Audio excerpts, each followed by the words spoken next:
Well, it is the NGO week, and this year, or this week, the theme being NGOs' involvement in the sustainability of livelihoods.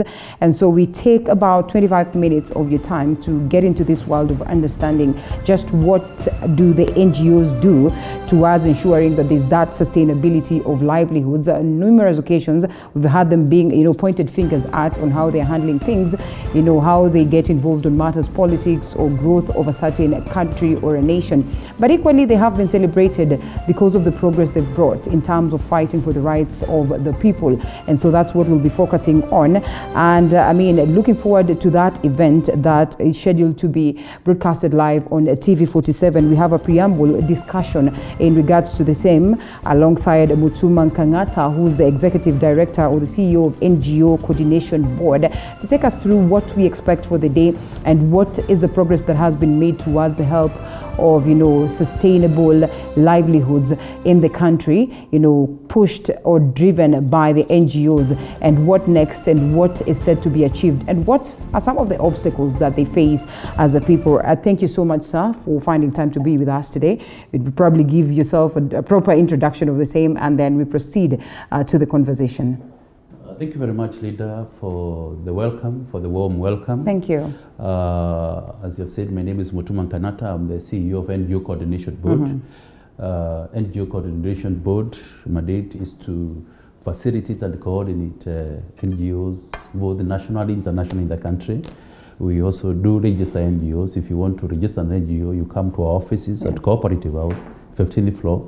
We will assist on the process of registration, and once you meet all the requirements, we will give you the certificate so that you can operate in the country.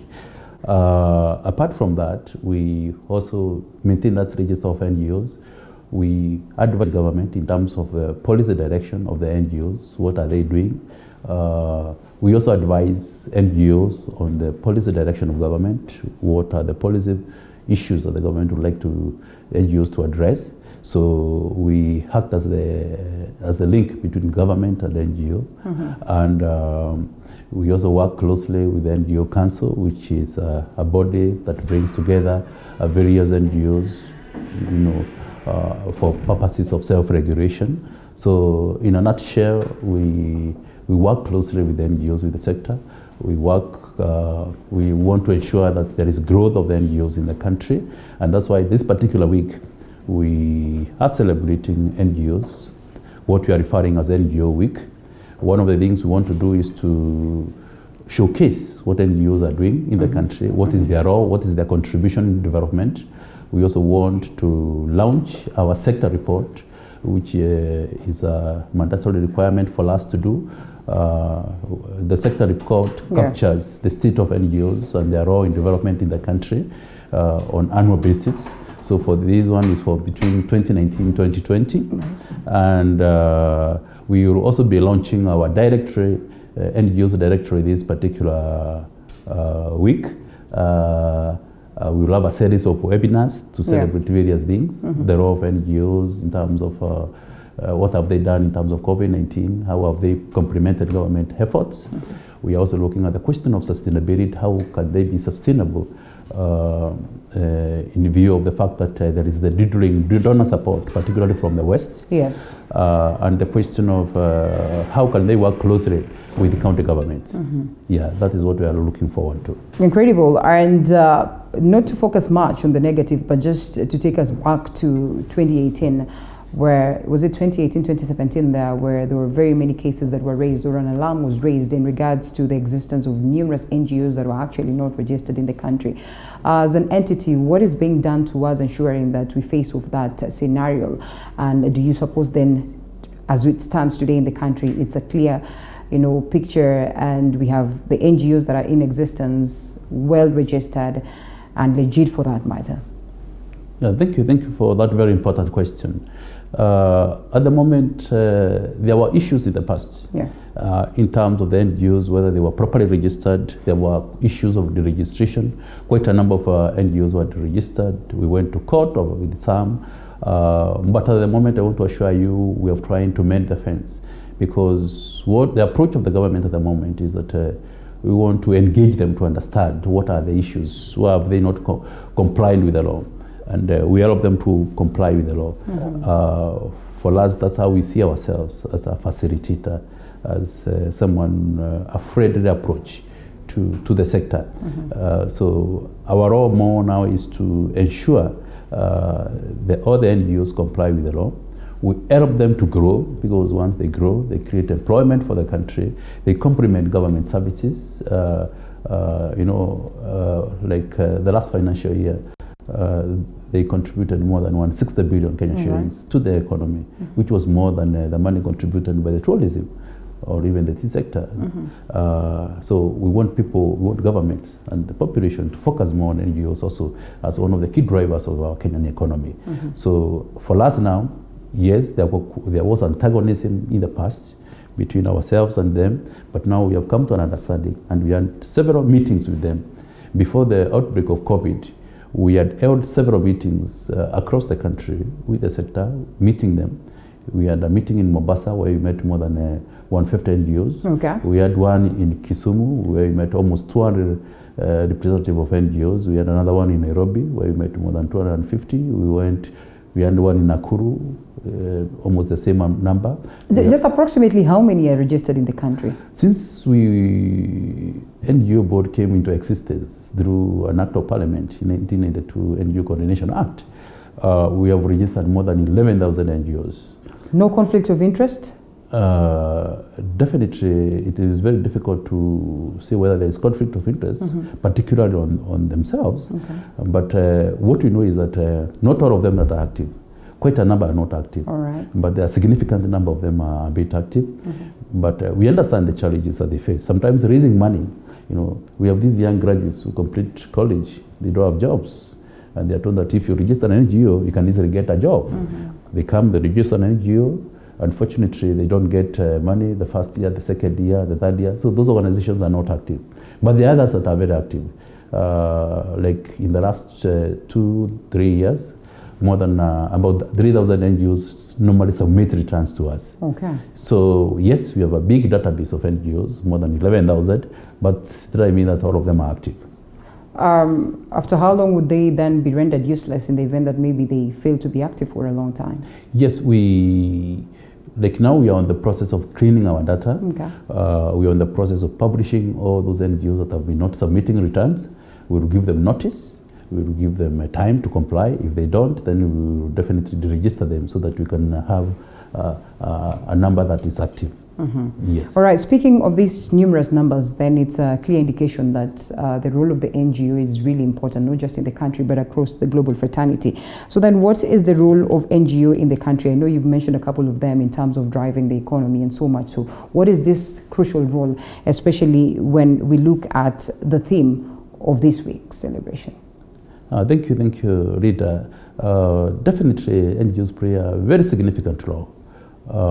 In the past, people's dream jobs when we were growing up was to work with these international NGOs. With NGO, people didn't even imagine working with the government. They were saying that if I can get a job with the NGO, then I will have a good pay, I will live a good life. Has that changed? It has not changed in a big way, because they are still among the top payers in the country. So NGOs are in various sectors. One, the key sector is the health sector. For example, now, if you look at the report that we'll be launching in the next 2 hours or so, you realize that they contributed more than 21 billion. They injected more than 21 billion in the health sector, which means they supplement government in a big way. There are some areas in this country where, if you go there, you'll find that the health services that are being provided, they are being provided by NGOs, of course, sometimes in conjunction with government, especially in those remote areas. If you look at the role of the children and education, they have injected a lot of money in the children's sector. They are also supporting the vulnerable children in terms of education, even in terms of food, basic food. If you go to the slums, people wonder how sometimes people survive in the slums. There are many organizations that are injecting money directly to families so that they can sustain those families, especially during this COVID-19. They have spent billions of money in those vulnerable communities within the cities, of course, in support of what government is doing. And if you look at the issues of environment, yeah, people will always remember Wangari Maathai and the Green Belt Movement, which is an NGO. We have so many other organizations. We have readers in the environmental, issues like Dr. Mideka Mwenda of Pajka. So there are so many organizations that are in different sectors, in agriculture, in irrigation, in water. They are supporting families, they are supporting communities. So NGOs are playing a very significant role. If it comes to the issues of human rights, issues of expanding democratic space, making people to be accountable, you can always see that they always keep government on their toes sometimes. And I mean, that has been something that, has made them have fingers pointed at them, because there's a feel that, there's so much interference and, that comes along with so much negativity. How do you take it? Do you consider that as a challenge? And in numerous ways, has it altered the performance of the NGOs? Because I've heard on several occasions across different African governments, the question is, is that incitement by the NGOs, by the civil rights societies and all that, to a point where it brings toxicity as opposed to bringing the aspect of human rights? Yes, there are those perceptions in terms of whether NGOs are promoting issues of human rights or they are using human rights to push other agendas. For now, I can tell you, since for the last 2 years I've been working here at the NGO Coordination Board as the CEO when I was recruited. We have worked very well with various organizations, human rights organizations included, organizations dealing with governance and all that. Obviously, sometimes it's very difficult to separate politics and issues of governance, particularly within the African countries. Kenya is a little bit lacking because the current regime, President Uhuru Kenyatta, he has no baggage, he has nothing to hide, and he has given us a free hand to operate. That's why if you look at our program today, you'll be having one of the key speakers, a representative from Amnesty International. So because the government has nothing to hide, and we work closely with all those institutions that are in the forefront of championing good governance, challenging even governors, ministers, senior people in government, because they operate in that particular free space.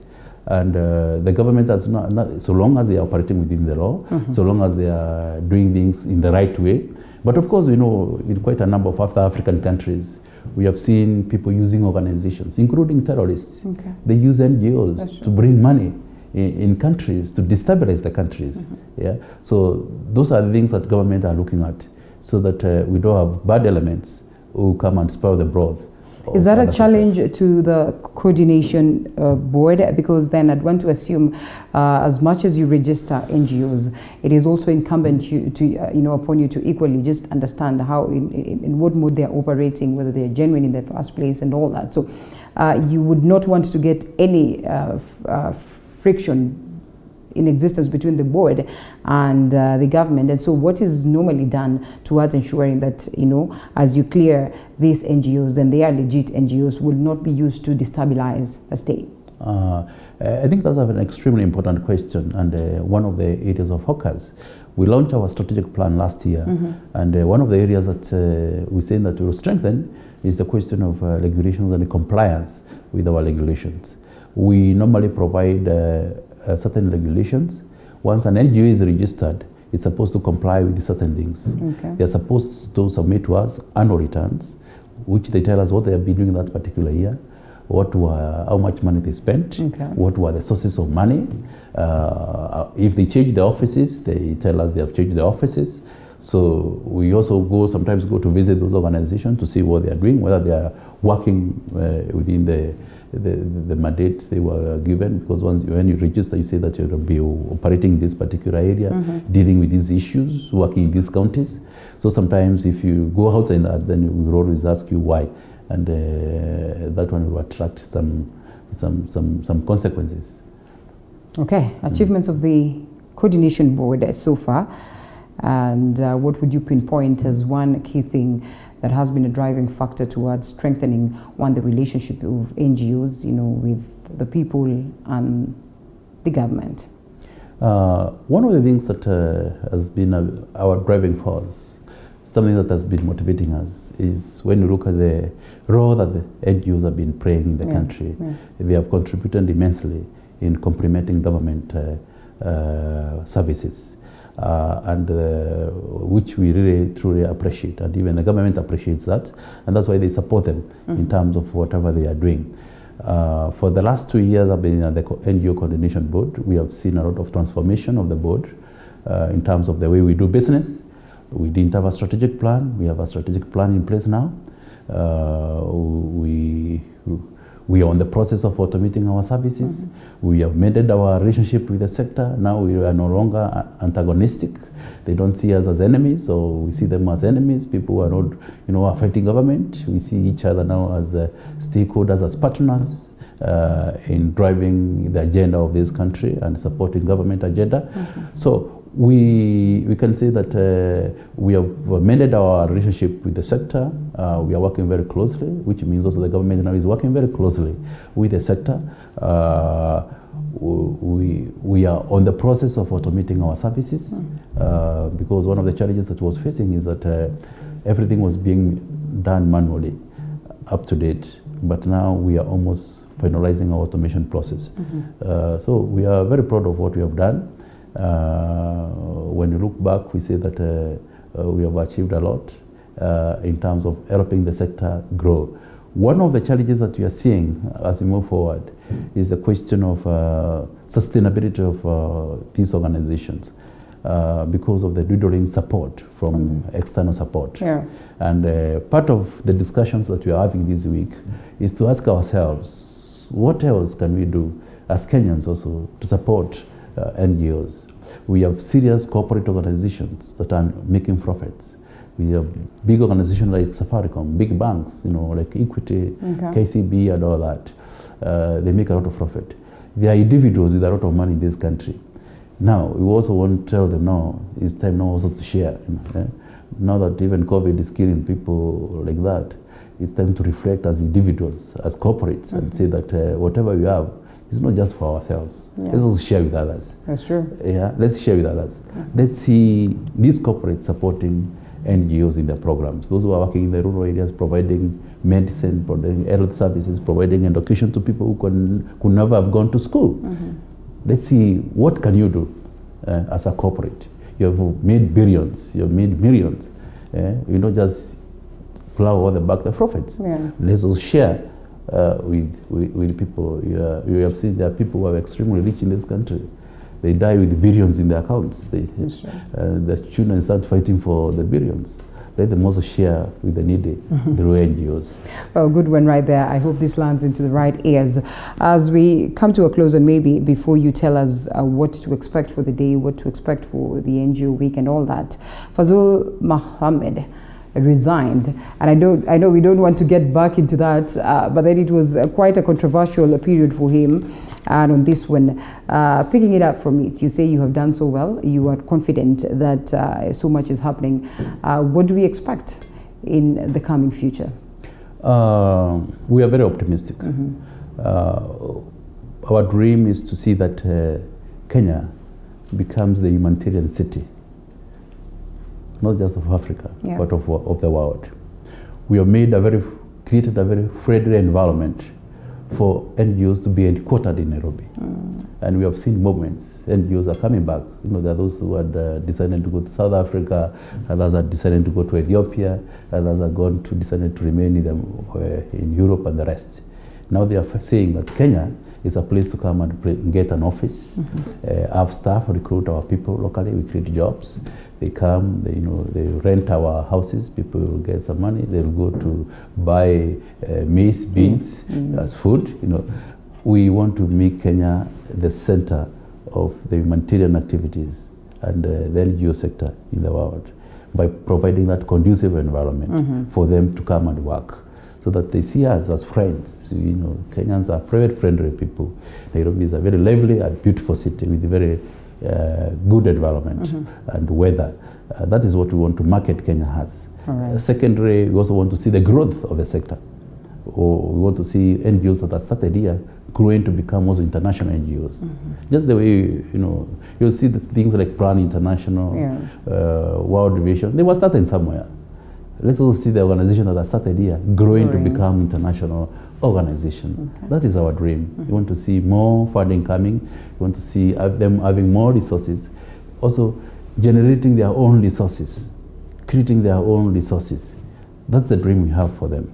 All right, that's incredible. So as we close it, sir, why the NGO week? Maybe in a minute or two maximum. And what do we expect? Thank you very much, leader.